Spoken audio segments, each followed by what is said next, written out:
Instacart gig workers are planning a massive nationwide strike this Monday. Now, workers will refuse any and all orders until Instacart agrees to provide hazard pay, an additional $5 per order, free safety gear that would include hand sanitizer, disinfectant wipes, and soap. They also want to expand the paid sick leave to include workers with pre-existing conditions that were advised by their doctor to not work at this time. Now, last week, Instacart said that they were going to hire over 300,000 more workers over the course of 3 months, obviously due to the virus and people wanting to have groceries delivered home. I also saw a lot of people bragging online too about how much money they made last week, and the company did report that it was their busiest week in history. However, I still see many couriers who say they're having to choose between starvation and or COVID-19. Now, earlier today, I was just on the Failed Journalist podcast with Kevin and Dustin and Mark, and we were discussing a similar topic on how drivers went from independent contractors and not being essential for Uber's business model, but all of a sudden during this pandemic, we're essential. So I'm thinking that hazard pay is something that we should all be shooting for. Uber CEO was interviewed this past week, and when he was asked if he would put his children in an Uber, this is how he responded. But what about the public health issue here? What about the customers who are scared to get in the car and scared of getting the virus? The drivers who are scared of driving passengers, would you put your kids in an Uber right now? Well, I think these are deeply personal decisions, and it depends on the circumstance. So I think you can't have a global answer for that. I live in San Francisco, and today I wouldn't put my kids in an Uber because the governor has specifically asked for us to lock down. Now, honestly, I think that most of us would answer that question that way, but you are the CEO of this company. So surely if anyone is confident about people still being on the road, it should be you, right? So speaking of staying on the road and being safe, I've compiled a list of things that drivers are doing to stay healthy.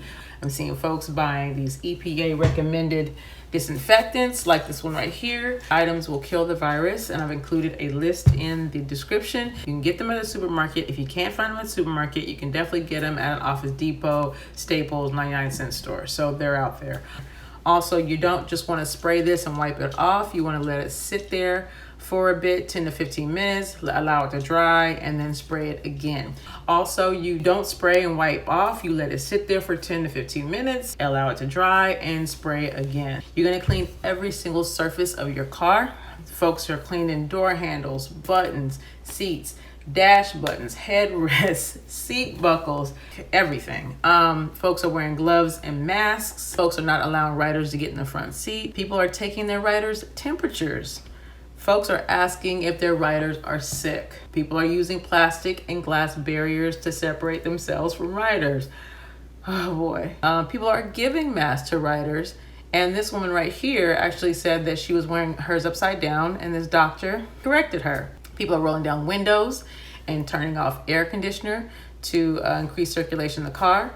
People are removing treats, no water, no candy at this time. People are taking better care of themselves, exercising at least 30 minutes a day, drinking water, eating well. All this stuff are things to boost your immune system. If you have any additional tips, let us know in the comments. Now, another delivery giant, Amazon, saw growth in a number of infected workers this past week across warehouses from New York to California and Michigan to Texas. In some cases, Amazon shut down these facilities for cleaning, and some workers who were in close contact with their colleagues that were infected have been quarantined. Now, if you work for Amazon and weren't aware of this, you are not alone, as many workers complain that Amazon didn't share this vital information with their workers, and people had to find out on the internet. They definitely come under scrutiny in the way that they've handled these incidents, and people are asking for more. Employees said that they're not being offered paid time off, and they're also afraid to work because of the threat of the infection. but they are being allowed to go home without pay and not lose their jobs. I don't think that that's right. Some people have complained that Amazon pushes them to meet a per hour rate at which they want a certain amount of orders fulfilled, a practice that they worry discourages safe and sanitary practice, such as washing your hands after you cough or sneeze. How realistic are the rates that they're giving you? I mean, what's realistic at all? Not realistic? No. There's absolutely no way to make rate. You know, you got to find little ways to cheat it. Because once you hit rate, by the end of the week, they raise it, they bump it up again. Because they start saying, hey, people could hit those rates, could hit those numbers. Hey, let's push them a little harder. Others have also complained about stand-up meeting. Workers stand shoulder to shoulder at the start of each shift, and they're not practicing social distancing. So this last week, they temporarily closed a warehouse in Queens after a worker tested positive, and another facility in Kentucky was closed as well. Now, the closest facility to me is in Moreno Valley, and if it were to be shut down, it would greatly impact the residents of Southern California. I still can't get my orders on time. But the number of incidents across the Amazon warehouses have caused concern, not only from the warehouse workers, but from the technology workers. And they are also calling on some sort of measures to be put in place to protect the health of the warehouse workers. So at least it seems like everyone is definitely wanting there to be some safer practices. Now, I'm sure you're probably wondering this next question, and I'm going to answer it for you right now. Like, I looked at the CDC website and they had this to say about your packages. Right, but I also saw this, so we know now that on various surfaces it can live various times, anywhere from copper around 4 hours to stainless steel and plastic 2 to 3 days. Cardboard is right down the middle. 24 hours is how long it can live on there and still be what we call viable, meaning it still could pass on coronavirus. And Hoda, this is what a lot of experts are calling a theoretical risk, meaning it looks like it could be on the cardboard and it could theoretically pass, but by the time it gets to you, it's shipped through a lot of different containers, different warehouses, different trucks, different temperatures, and so more than likely there's not a lot there, but there still could be some. And you have to remember there's a package inside a package. So the best thing to do, take the outside package and simply get rid of it, then wash your hands with the inside package. If you're worried about it, you can do two things. You can let it sit there for 24 hours. It should go away at that point. If you need it now, you could disinfect it on the outside, which should help to some extent. But the main thing is, once you handle that, wash your hands before you touch your face. That's the best thing you can do.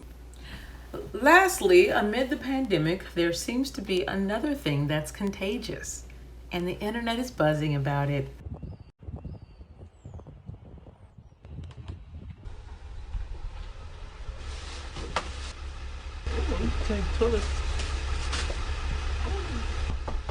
What's up, man? Can we take one of these? Yeah, absolutely. It's for you. Oh man, you're a lifesaver. Thank you. Can I take one of these too? Yeah. Thank you, man. I went to Walmart. It's kind of hard though, but I got out and got a look. I didn't get no toilet paper though. Thank you for working hard, man. Thank I appreciate you, it. I appreciate it. Small acts of kindness for delivery drivers. Now, folks are giving away toilet paper, treats, hand sanitizer, all this wonderful stuff that you cannot find at a grocery store. Easy. But I was just thinking, for this week's What Would You Do? What would you want in that box? If someone were to gift you something, what would that be? Let me know in the comments. I appreciate you guys rocking with me every single week. These videos go live at 6 a.m. Pacific Standard Time on the Rideshare Guide channel. My name is Cecily, and if you're interested in more of my content, you can find me on Drive Girl Drive on YouTube and or Facebook.com/Drive Girl Drive. Peace out, be safe. Praying for you guys every single week. Take care.